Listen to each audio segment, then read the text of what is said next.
Hey everyone, Chaplain Repic here, Balance Podcast from Biddle Air National Guard Base. I'm glad you tuned in today, and I got a treat for you today with the guest that I have. But before we launch into our topic and our guest, I just want to remind everybody that the Balance Podcast exists because there's 4 areas that we're focusing on when it comes to airmen, soldier, family, personal resilience, if you will. And that's the 4 areas of mind, body, social, and spiritual. So any topics that we bring on this Balance Podcast, we're going to focus on something in that realm to make you whole in life, make you successful at work. Again, looking at our lives in totality, not just our work lives, not just our military lives, not just our personal lives, but our entire life and how we can be more healthy and successful. So that's the concept of Balance Podcast. Again, glad you're here. You're tuned in today. I'm excited about Mr. Keith Donnell here, who's with me. He's a financial guru. I call him the finance guru here on base, on Biddle. We're fortunate that he's working out of here. But what I want Keith to do is just give a quick background of his experience prior to doing the work he's doing now, which he'll talk about that. But he has a unique experience in a pretty heavy financial center here in the United States of America, New York City, Wall Street area. So Keith, hey, thanks so much for being part of this podcast today. Welcome here. Well, thank you, Chaplain, and thank you for inviting me. I'm really happy to be here today. So let me tell you a little bit about my background. You know, I've been in the financial services industry in one way or another for about 35 years. And I started in 1987 with a company called Merrill Lynch. I'm sure a lot of people have heard of that. And I spent about 8 years there just working with everyday people in the area, bringing in clients and things like that. And then I left there and went to New York. I worked in Manhattan at a bank. And I was there for about 12 years at the bank, and I worked for the Global Private Bank, where we traveled around the country just dealing with the bank branches. And the bank had maybe 7 branches around the country. It wasn't a normal walk-in type of a bank. And then I left there and spent 3 years with a Los Angeles-based company called the Capital Group. It was a pure wealth management firm. They manage money globally. And then I left there. In 2009 and just started working as a financial planner in my own practice, and then linked up with the military. And I've been working with the military for about 11 years now. And so today I work primarily with soldiers and airmen, primarily in the National Guard. And I also teach financial planning at St. Joseph's University in Philadelphia. So I teach at the graduate level, and those are folks that are already working in the financial services business, but they're going back and they want to get their master's degree in financial services. And so I teach financial planning there, all the topics. Wow, that's awesome. So 35 years, touching money at some level and helping people out. And so I've seen a thing or two. You've seen a thing or two, that's right. Reminds me of that Farmer's commercial. Right. Keith has seen it all. And so your knowledge is just tremendous. I think here, even on base, people don't really understand what's available to them. So maybe they're listening here for the first time, and maybe you get a few more phone calls. Who knows? Because of the services you provide. So there's 2 topics you and I talked about that we want to kind of wrestle through today. And one of them is a bad word. It's a naughty word. It's this thing called budgeting. Right. Yeah, when people hear budget, they get freaked out. Right. But let's talk a little bit about what are some components of budgeting? Why is it important, and how do people psychologically unpsych themselves out so they can build a budget? Well, it's funny. Just before I go into that, let me just say that I work with service members as a contractor. So DoD contractor. No one, has to write a check to me for their services. I don't sell life insurance or anything like that. But anyway, are you saying it's free? It's a free service to us. I hate to use the word free because free connotates cheap. So I get paid, but the same people that pay you pay me. Sounds good. So I'm not going to write you a check. You're not going to write me a check, rather. But when it comes to budgeting, to me, budgeting is the most important financial skill you can have, because it represents the core of the financial house you're going to build. The military has that term, financial readiness. I like to think of it as financial life empowerment. And the people that are most empowered and the most ready are the folks that can control their day-to-day cash flow needs. I want to control what's coming in, and I want to control what's going out. And what a lot of service members do is they get on what I like to say, they're on the wrong side of their money. They're always looking back, trying to figure out where it went. But what budgeting allows you to do is to get on the right side of your money to direct where it's supposed to go.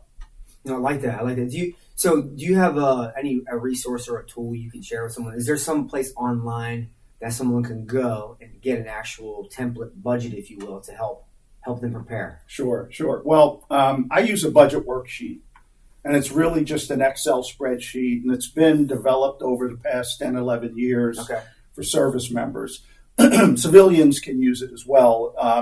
But what it does is it kind of walks you through the questions. Yeah. And I also have a what I call a worksheet guide that helps you, because the difficulty, I've probably done 500 budgets, I bet, over the years. Wow. And it always happens the same way. A service member will come to me, and maybe they're struggling and they can't figure out why, or maybe they are about to retire and they're trying to understand, do I have enough to retire? You know, the National Guard's kind of different from active duty. We're in National Guard. A lot of folks are retiring. They're in their late 50s and just about at 60. So they're really retiring. Yeah. And so, you know, the budget worksheet helps them to project their income needs into retirement.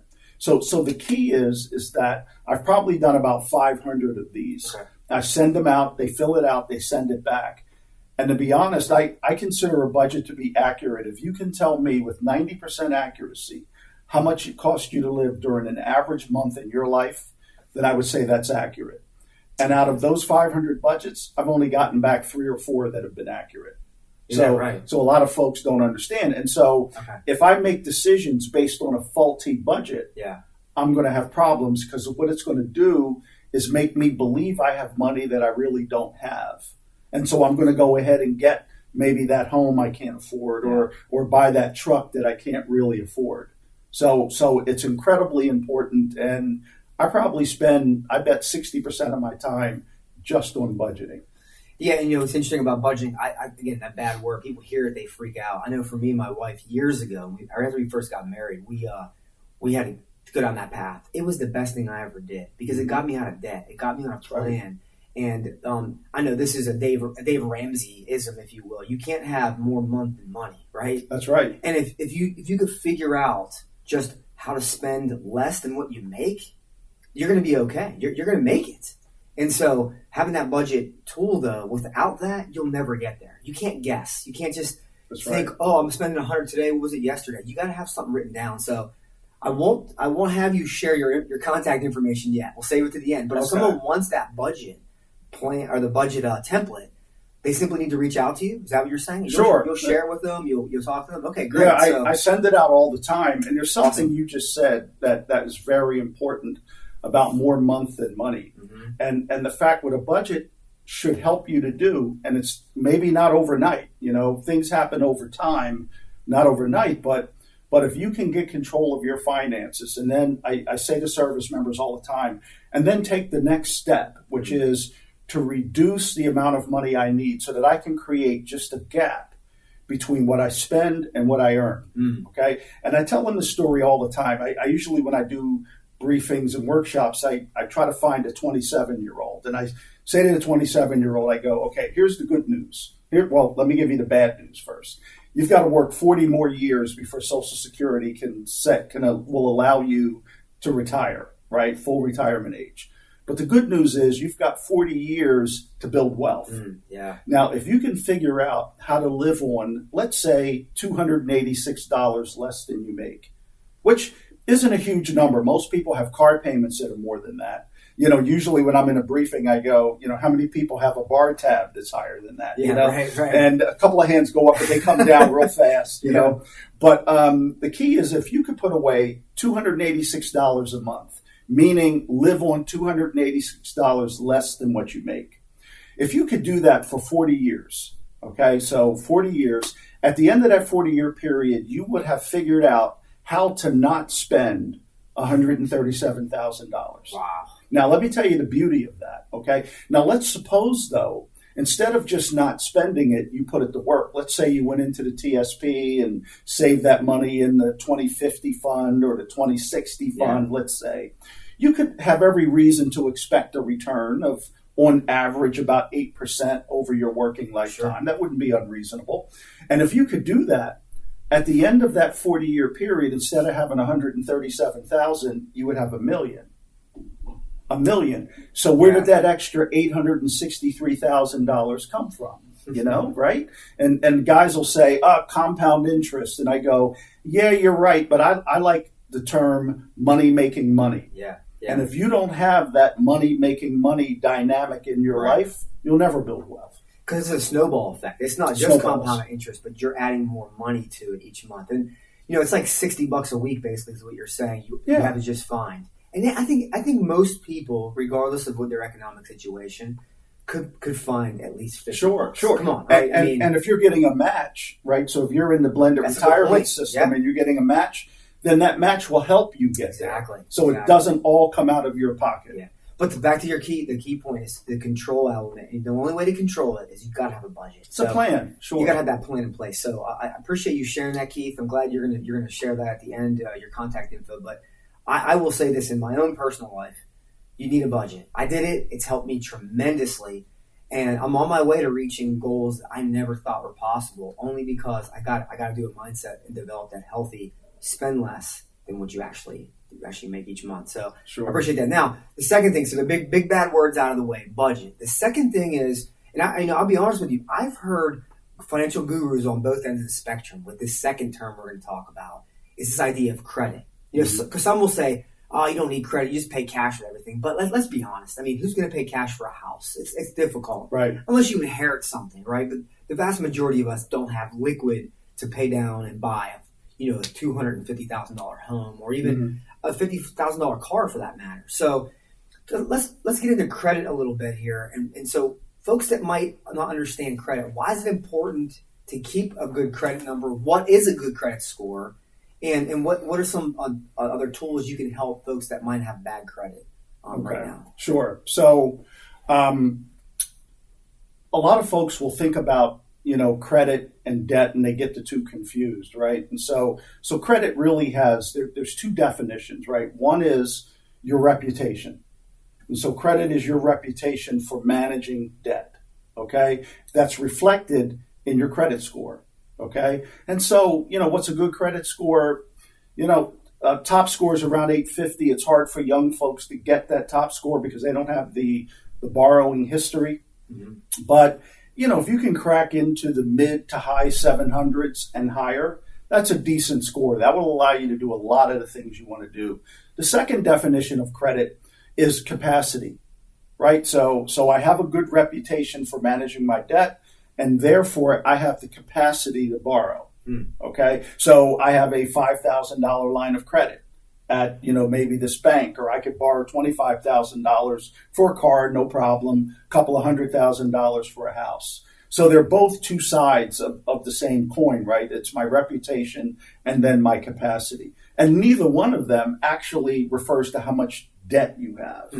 And so when service members come to me and they have a debt problem. Okay, they've just got too much debt, a lot of credit cards, things are out of control.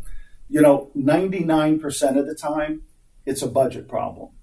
Is that right? Okay, yeah, because if you have more month than income, right, as you mentioned earlier, then what's going to happen is a deficit. That means you're operating at a deficit. That deficit has to be financed some way.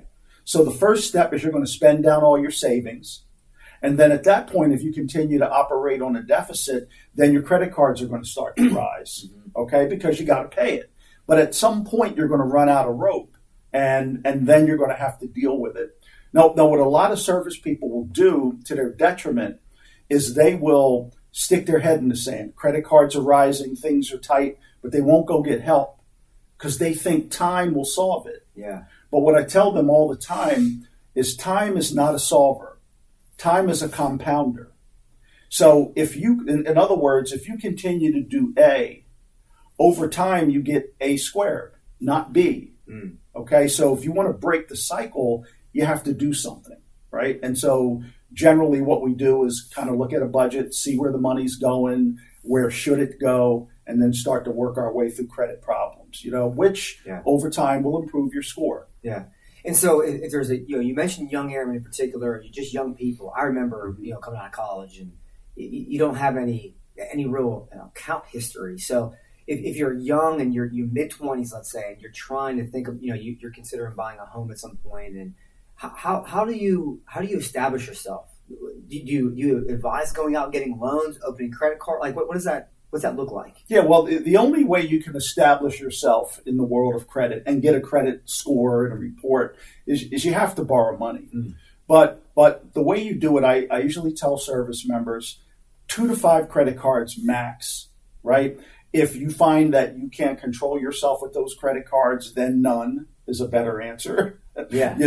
But in general, when I'm trying to create my world, I might go and get, let's say, a gasoline card, and then I'll start to put gas on it. Yeah. You don't have to carry a balance. And, some folks, I came across a lady one time that had 27 credit cards. Wow. And I said, why do you have so many credit cards? She said, because I was told the more credit I have, the better my credit score is going to be. And she had balances on all these things, and it was out of control. So we had her close out of those 27, about 20 of them at least. And her credit score dipped at first, but then came back up. So, you've got to have credit relationships in order to establish credit, but you don't have to carry balances. And so you might get offered a credit card with a super high balance, and that's the best a super high interest rate. And that might be the best you can do. They offer you a 23% rate. Well, remember, if you don't carry a balance, the rate is irrelevant. Yeah. Okay? Because I'm never going to leave money there. So I go to the gas station, I charge my gas, and every month I pay it off. I don't pay the interest, and I establish credit. Yeah, I think that's a great point to make, because people would say, well, I don't want credit cards, I don't want to use them, and therefore I'm not going to open them. But many years ago, I did exactly what you're talking about, and my wife and I, we've never paid interest on a credit card, but I've used them because I'll find ones that have like a cash back, gas back rewards, things of that nature. Right. And we'll use them and just pay them off every month. And I noticed that my credit has been up in the 800s because of that. So that's a really good approach. And so I have another question based on that. You mentioned about closing accounts. I've also heard not to make sure you don't close all your accounts. I think you mentioned that. Mm-hmm. So you want to keep some open as a revolving credit. Is that right? Yes. So part of your credit score is length of credit history. Mm. And so you want to have longer credit relationships, okay? And so that's a good thing. But you don't want to have so many credit cards. What I tell service members all the time, when you're trying to manage your credit report to increase your credit score, and that's how it's done, you focus on the report, and the score simply reflects what's in the report, okay? So you don't want to have more credit cards than you can track or follow. Yeah, and if you're not using them, then there is no activity there, and so it won't help your score. So there's really no reason to have it. But, I would pick, a couple of cards and use them. But I would use them, as you're saying, as convenience items. In other words, I have a card that gives me frequent flyer miles, and I use it for everything I can possibly use it for, because I want the miles, and my son's out on the West Coast, and it comes in handy. Absolutely. But but you just pay it off every month. And so it's a convenient way of paying, for whatever, groceries and things like that. Yeah, great strategy. I try to use it and crack up the mileage, but then you pay it off every month, and the interest rate is irrelevant. And, it helps with your credit score because they're seeing the usage and you're paying. And remember, when it comes to your credit report, where the score reflects what's in that, paid as agreed is the gold star. Mm. So people will say, what if I pay it off early? Well, what if I do this? And I tell them, the key is to follow the terms of your agreement. And if your agreement says that your payment has to arrive there by the 15th of every month, your payment has to arrive by the 15th. Yeah, right. And then you get the gold star. Gotcha. You don't there's no heroics, no gymnastics required. Just pay as agreed and you get the gold star. Good stuff. Yeah. I think when it comes to money, and because we're human, we get real emotional about it. Money has no emotion. It's the human element that connects emotion to it. And sometimes we make it negative. Other times we think it can do more than what it really can. But I think, you just sharing these two things today, Keith, and I would love to have you back here to talk about some other stuff Happy to in the come future. back. Those are some solid foundational building blocks. So now for the big thing, right? I want you to be able to let people know how they can reach you here at Biddle Air National Guard Base, whether it's email or phone. I'm going to give you the opportunity to share that contact info. And again, guys, stay tuned because I'm going to bring Keith back on and we're going to talk about more. There's so much we can talk about, the financial related items. And so these are just two we wanted to kind of whet your appetite with. So Keith, share how we can reach you. How can our folks reach you? Okay. Well, the best way to get me is just send me an email. And the email would go to Keith, Keith, Donnell, Donnell, just like O'Donnell, but no O, CFP@gmail.com. Fantastic. So and you can reach Keith Donnell, CFP, right, at gmail.com. Correct. Keith Donnell. Keith Donnell. CFP. Charlie Fox Peter. Fantastic. At gmail.com. Correct. And how about by phone? By phone, 215-990-2600. So one more time. 215-990-2600. Let's say there's a family member listening right now, service member. You said DOD employees as well, right? Well, primarily service members. Service members, yep. And their families. Their family. So a spouse is listening right now. They could reach out to you, correct? Sure. Fantastic. That's awesome. That's right. And again, I think this is a benefit. Sometimes our soldiers or airmen don't run home and tell, their wives, their husbands, hey, there's this really awesome, financial guy that I could tap into. It's not until people get in trouble is when they kind of reach out to and I would just say, if you're listening today and you're in good shape, guess what? This is probably a great time to reach out to Keith. Just tighten it up. That's exactly true. Tighten yourself up. That's exactly true. People come to see me because they're drowning financially, they're in trouble, and they need help. And they should come and see me. People come to see me because maybe they bought a house and they may have overestimated their ability to make the payments. Things are starting to get tight and they want to get out ahead of a potential problem. That's a good reason. And some folks come to see me because everything is great. They just want some direction. And I have had, husband and wife teams, they have gotten on my calendar, like we usually do a Zoom meeting, and they just have a list of questions. They want to know how much life insurance they should own. They want to know how much money to put away for the kids' college. They may want to know what's the best credit, what's the best approach to managing their debt. Everything's great. They just want to tap the brain of a financial planner with some experience. So, I'm happy to help in any way. Great. And again, I think, money is a great tool. It's a great resource. If you know how to use it, it can make you successful. It can keep you stress-free. It can help in so many areas, spiritual ways too. That's right. In our lives. So Keith, thanks so much for sitting down with me here today. I know that folks that hear this are going to benefit, and I look forward to having you back on here. The Balance Podcast with Chaplain Tony Repic, Keith Donnell today, with the Biddle Air National Guard. So we're out here. Have a great day, guys. Thank you, guys.